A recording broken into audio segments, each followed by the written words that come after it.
4 करोड़ पक्के घर बनना, गरीबों को एक नया आश्रय मिलना, 3 करोड़ नए घर बनाने के संकल्प के साथ आगे बढ़ने की हमारी कोशिश हो। हमारा पूर्वी भारत, नॉर्थ ईस्ट, उसका इलाका आज इंफ्रास्ट्रक्चर के लिए जाने जाना लगा है। और हमने ये जो कायाकल्प किया है, उसका सबसे बड़ा लाभ समाज के उन वर्गों तक हम पहुंचे हैं जो ग्रामीण सड़कें वहां बनी है जिनकी तरफ कोई देखता नहीं था। वर्किंग वुमेन के लिए पेड मैटरनिटी लीव 12 हफ्ते से बढ़ा करके 26 हफ्ते कर देते हैं।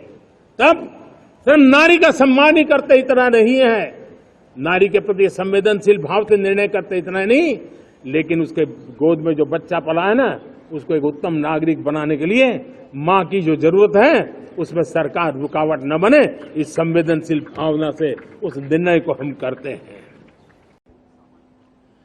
मेरे देश के युवाओं को अब धीरे धीरे चलने का इरादा नहीं है। मेरा देश का नौजवान इंक्रीमेंटल प्रगति में विश्वास नहीं करता। मेरा देश का नौजवान छलांग मारने के मूड में है। वो छलांग मार के नई सिद्धियों को प्राप्त करने के मूड में है।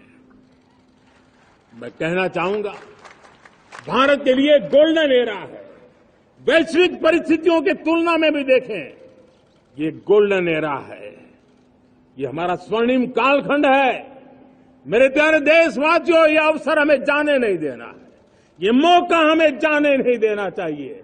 और इसी मौके को पकड़ करके अपने सपने और संकल्पों को लेकर के चल पड़ेंगे तो हम देश की स्वर्णिम भारत की जो अपेक्षा और हमें विकसित भारत का 2047 का लक्ष्य हम पूरा करके रहेंगे। हम सदियों की बेड़ियों को तोड़ करके निकले हैं। आज सिविल कोड को हम लेकर के जी रहे हैं। वो सिविल कोड सचमुच में तो एक प्रकार का कम्युनल सिविल कोड है, भेदभाव करने वाला सिविल कोड है।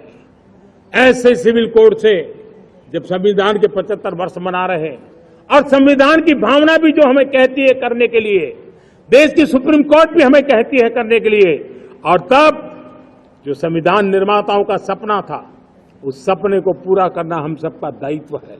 और मैं मानता हूं इस गंभीर विषय पर देश में चर्चा हो, व्यापक चर्चा हो, हर कोई अपने विचारों को लेकर के आए और उन कानूनों को, जो कानून धर्म के आधार पर देश को बांटते हैं, जो ऊंच नीच का कारण बन जाते हैं, ऐसे कानूनों को आधुनिक समाज में कोई स्थान नहीं हो सकता है। और इसलिए मैं तो कहूंगा, अब समय की मांग है कि देश में एक सेकुलर सिविल कोड हो। हमने कम्युनल सिविल कोड में 75 साल बिताए हैं, अब हमें सेक्युलर सिविल कोड की तरफ जाना होगा।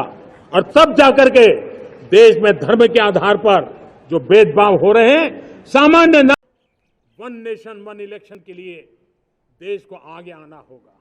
मैं लाल किले से तिरंगे की साक्षी में देश के राजनीतिक दलों से आग्रह करता हूं, देश के संविधान को समझने वाले लोगों से आग्रह करता हूं कि भारत की प्रगति के लिए, भारत के संसाधनों का सर्वाधिक उपयोग जन सामान्य के लिए हो, उसके लिए वन नेशन वन इलेक्शन के सपने को साकार करने के लिए हमें आगे आना चाहिए।